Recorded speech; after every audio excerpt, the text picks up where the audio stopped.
Bonjour à toutes et à tous, j'espère que vous allez bien. On se retrouve pour le brief du vendredi 13 juin, il est 10 heures. Aujourd'hui, on va parler donc des news économiques, du ratio long and short, du funding, open interest, des liquidations. On regardera ce que font les whales en finissant par l'analyse technique de Bitcoin. Mais avant ça, on va regarder donc ce qui s'est passé hier.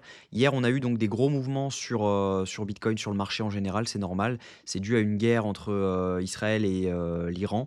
Et également, on a les États-Unis qui pourraient prendre parti pour une guerre en Irak. Donc faites attention à ça, on peut avoir vraiment des gros mouvements à venir, que ce soit sur le dollar, sur les assets US et sur les cryptos. Donc attention à ça. En tout cas, voilà, on a eu le dump. La dernière fois qu'on a eu ce genre de setup, c'était quand la Russie a déclaré la guerre à l'Ukraine. Et ça a été que passager. On avait rebondi, donc j'ai plus la date exactement, je vous la donnerai dans le brief de demain. Mais voilà, c'était un dump passager. Le lendemain ou le surlendemain, on avait rebondi, donc clairement, faites attention à ça. Même si on peut penser que c'est vraiment négatif, on peut très bien rebondir là-dessus. Maintenant, les structures sont pour moi toujours bull, étant donné qu'on laisse des equal high ici et ici, hein, on laisse 2 equal high parfaits. Donc c'est ce qui a fait que je me suis fait SL hier, tout simplement du fait que, bah, je suis resté bloqué dans un biais, qui était haussier, et clairement, voilà, on était là-dessus. Donc j'avais décidé de long au moment où on a vu un setup en low time frame juste ici. Donc si je me mets par exemple en 3 minutes, vous allez voir qu'il y avait un setup à prendre. Donc on aurait très bien pu rebondir dans l'OBH1. Donc on avait mèche parfaitement dans l'OBH1. Derrière, on valide donc un changement de tendance ici. Retour dans cette zone, on repart et on aurait très bien pu repartir beaucoup plus haut. Et au final, on s'est fait stop loss. Donc c'est pas très grave, c'est 0,5%. Donc on est plutôt en bénéf sur la semaine quand même. Mais voilà, en tout cas, il y a eu un beau dump. Et ce que je vous avais dit, c'est que si jamais on venait à perdre donc cet OBH1, c'était logique de venir liquider cette trend en dessous parce que tout simplement, il y avait beaucoup de liquidités à venir chercher. Donc, c'est pour ça que j'ai décidé de ne pas re-rentrer ensuite, tout simplement du fait que logiquement, en ayant le dump en dessous de l'OBH1, on devait liquider en dessous de cette trend. Donc actuellement, on est dans la zone OTE de ce mouvement complet. Donc si jamais on se met par exemple sur une heure, on voit clairement qu'on est sur un retracement de la zone OTE. On a pris les liquidités qu'il y avait à prendre donc sous cette trend, sous la liquidité également ici. Donc par conséquent, on a de fortes chances d'avoir un rebond. Maintenant, est-ce que c'est un bottom ou un rebond court terme? Ça, c'est la grande question. Mais en tout cas, si jamais il y a un setup dans cette zone, sachant qu'on l'a déjà eu en low time frame, je l'ai raté. Mais voilà, en tout cas, on l'a déjà eu. Donc on avait donc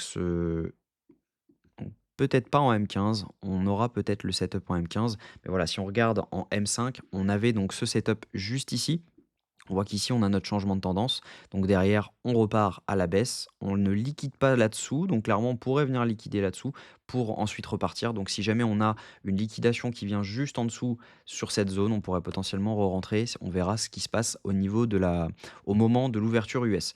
Donc faites attention, on risque d'avoir pas mal de mouvements aujourd'hui, étant donné que ces news ont été données cette nuit et le marché n'a pas encore encaissé cette news. Donc attention à l'ouverture. Au niveau news économique, aujourd'hui, donc j'ai pas mis mon filtre, hop, au niveau news économique, aujourd'hui, on n'a pas grand-chose, on n'a absolument rien même. On a eu l'inflation allemande et française, donc on n'a absolument rien du tout aujourd'hui. Au niveau crypto bubble, ce qu'on voit, c'est qu'on a du rouge à peu près partout. Il y a pas mal de gens qui se sont fait complètement déchirer sur des swings qu'ils avaient. Donc faites attention, mesurez bien votre risque, et cetera. C'est pas parce que vous êtes en swing, comme si vous faisiez du spot, qu'il faut avoir un risque complètement démesuré.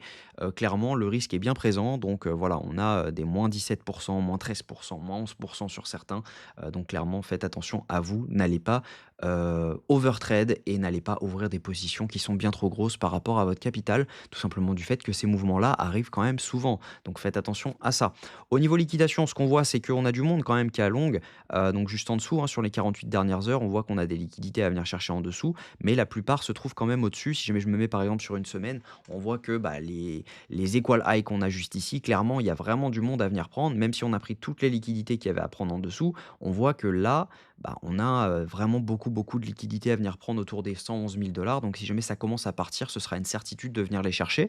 Mais en tout cas, voilà, on est baissier actuellement et il faut quand même se dire une chose, c'est que maintenant, techniquement, bah, depuis qu'on a les institutions, on peut très bien laisser un equal high ou un equal low, derrière valider un setup de dump et dump quand même. On n'est pas obligé de venir chercher cet equal high. Je pense qu'il faut prioriser l'analyse technique, donc de savoir la tendance, plutôt que de prioriser donc les equal high et equal low parce qu'on peut très bien laisser un equal high, equal low pendant un petit moment avant de venir le chercher.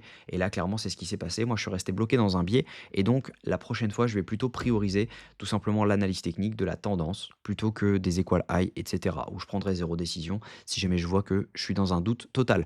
En tout cas, au niveau funding open interest, ce qu'on voit, c'est qu'on a une hausse de l'open interest avec une hausse des funding actuellement. Donc, on le voit juste ici. Il y a pas mal de gens qui ont réussi à catch ce bottom, hein. On voit donc tout simplement ici, c'est des longs qui sont ouverts. Donc, par conséquent, on a des liquidations à venir chercher en dessous ici. Et ici, ce qu'on voit, c'est qu'on a une hausse de l'open interest avec une baisse des funding. Ce qui veut dire que ici, ce sont majoritairement des shorts qui sont en train de s'ouvrir. Donc, on peut très bien faire de nouveau un up pour ensuite repartir complètement à la cave. Donc, faites attention à ça. Au niveau de ce que font les whales accumulent gentiment, mais pas extrêmement. On voit tout simplement, donc on a eu un faible achat juste ici, et les micro whales accumulent gentiment également, mais voilà, hein, on était vraiment sur une grosse vente au niveau des whales et micro whales, et donc clairement là, voilà, ils rachètent. Maintenant, est-ce que c'est un rebond court terme? Ça, on va le savoir plus tard. Les retails, eux, continuent d'accumuler, ils ont accumulé sur toute cette descente, donc toujours un peu dans le déni. Mais en tout cas, ce qu'on voit, c'est que techniquement, on est potentiellement sur un bottom court terme. Maintenant, est-ce que ça va suffire pour venir chercher ces zones? Ça, c'est la grande question. Moi, c'est toujours ma target de venir chercher les 111 000 dollars. Maintenant, si jamais on perd cette zone, dites-vous une chose, c'est que ce sera quasiment une certitude de venir chercher les 96 000 dollars, qui est un OB H4 plutôt parfait, puisque on a donc des liquidités à venir chercher en dessous, juste ici.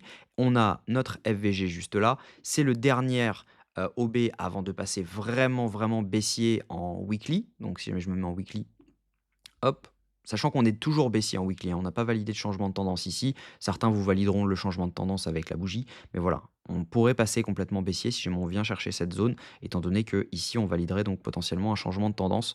Donc faites attention à ça. Voilà, clairement pour moi, on reste, pour l'instant baissier.